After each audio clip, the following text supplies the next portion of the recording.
Selamat siang saudara yang kasih dalam Kristus. Pada siang hari ini kita akan membahas hal penting berkaitan dengan alat-alat anugerah di dalam gereja. Membicarakan alat-alat anugerah di dalam gereja, kita terlebih dahulu membicarakannya di dalam konteks seluruh kebenaran Alkitab, di mana Alkitab sebagai sumber dari wawasan dunia Kristen kita. Di dalam pandangan reform, firman Tuhan itu mutlak diperlukan, bukan hanya untuk menanyakan mengapa sakramen harus ditambahkan kepadanya oleh gereja, tetapi juga firman Tuhan harus didengarkan melalui pendengaran dan sakramen yang dilihat oleh mata. Sakramen harus ada di dalam terang firman Tuhan untuk menolong orang berdosa, untuk setiap orang Kristen menyadari seluruh karya Tuhan di dalam dan melalui gerejanya.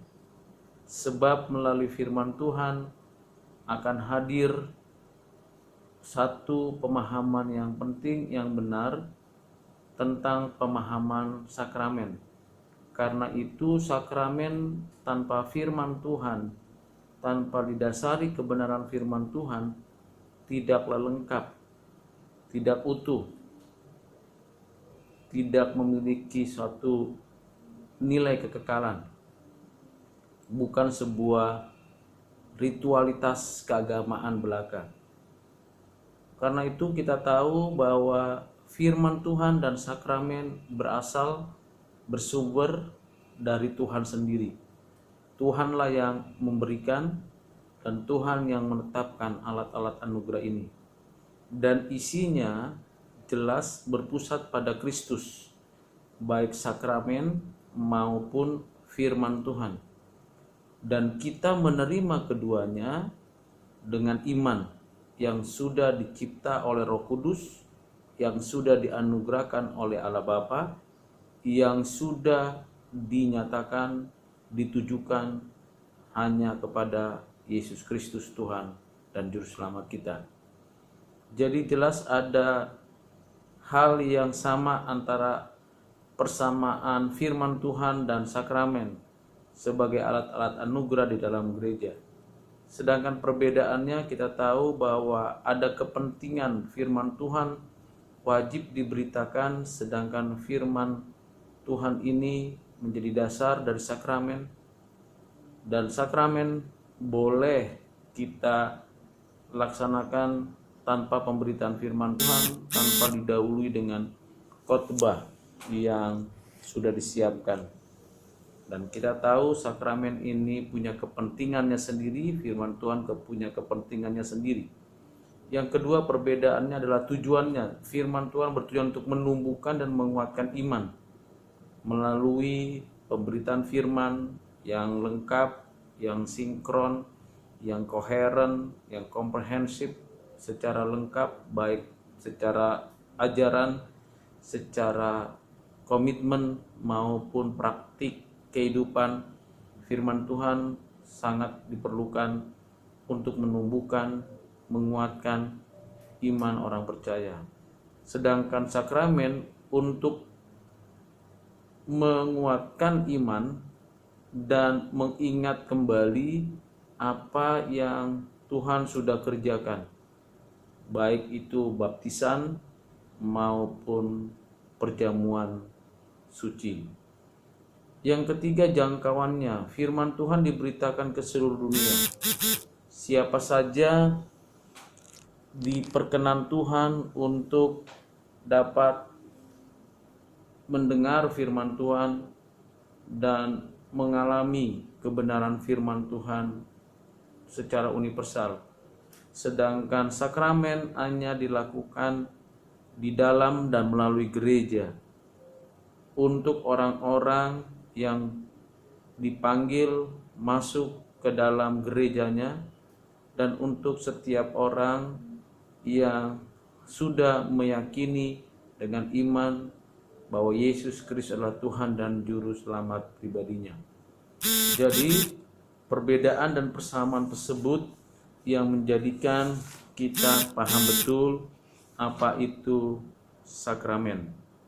Dan asal mula dan arti kata sakramen itu jelas merupakan peraturan kudus yang ditetapkan Kristus, di mana tanda-tanda yang bisa dilihat dan dirasa dari anugerah Allah di dalam Kristus dan keuntungan dari perjanjian anugerah yang dilambangkan, dimeteraikan, dan diterapkan untuk orang percaya, dan pada gilirannya menyatakan iman dan kesetiaan mereka kepada Tuhan.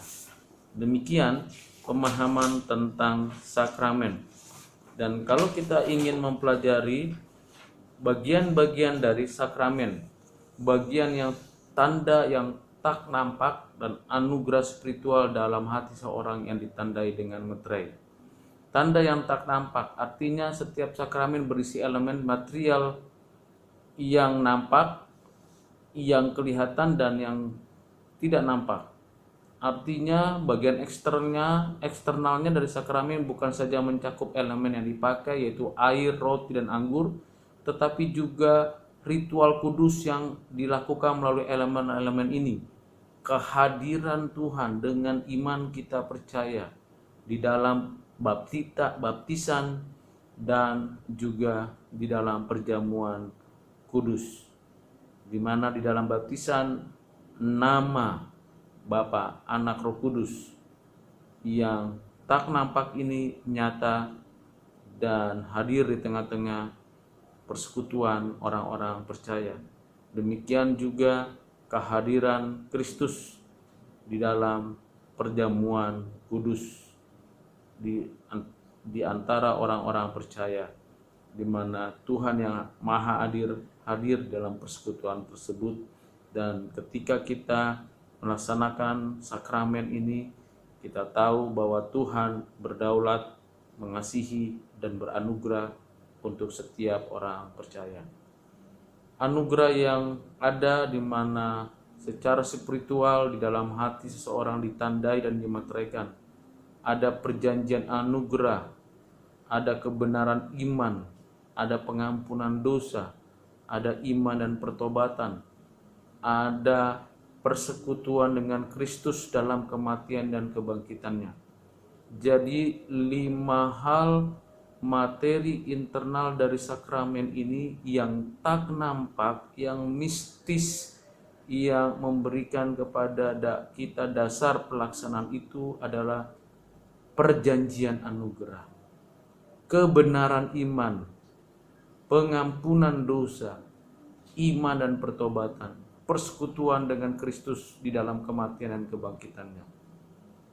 Dengan demikian, bagian yang ketiga dari sakramen adalah persatuan sakramental serta antara lambang yang dilambangkan. Tidak bersifat fisik, artinya bukan terikat pada tanda dan penerimaan dari materia eksterna dan harus membawa partisipasi dalam materia interna. Tidak bersifat lokal, tanda dan lambang dan hal yang dilambangkan itu hadir pada tempat yang sama sehingga orang percaya dan orang yang tidak percaya menerima sakramen yang penuh ketika mereka menerima lambang itu. Sifatnya adalah spiritual, yakni sebagai relatif dan moral sehingga di mana sakramen diterima di dalam iman, anugerah Allah yang menyertainya. Artinya di dalam sakramen seluruh materi-materi, elemen-elemen fisik itu hanya sebagai sebuah tanda yang bersifat materia eksterna dan tidak bisa menjadi materia interna. Namun keduanya sama-sama ada dan diperintahkan Tuhan. Karena apa kita perlu sakramen sebagai alat-alat anugerah? Sakramen tidak mutlak bagi keselamatan, tetapi diperlukan untuk menjalankan perintah Tuhan. Jadi kita melaksanakan sakramen berdasarkan perintah kehendak Tuhan bagi umat Tuhan. Namun sakramen tidak mutlak bagi keselamatan. Dari sifat spiritualnya, bahwa sejak Injil dijelaskan bahwa Tuhan tidak mengikatkan anugerah pada pemakaian bentuk-bentuk eksternal. Artinya keselamatan bukan karena seseorang itu dibaptis dengan air atau makan roti dan minum anggur. Kedua, dari kenyataan bahwa Alkitab hanya menyebut iman sebagai syarat instrumental. Jadi syarat instrumental adalah iman. Dengan iman kita menerima baptisan, dan dengan iman kita makan roti dan minum anggur, dan Allah hadir. Allah menyatakan kebaikannya dan anugerahnya bagi kita. Tetapi sakramen itu sendiri tidak menyelamatkan.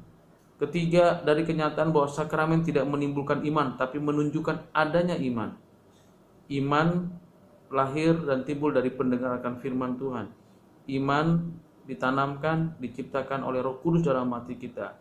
Iman dilahirkan, diberikan, dianugerahkan oleh Allah sendiri kepada kita. Untuk menunjukkan iman itu secara murni sejatinya dengan melaksanakan sakramen.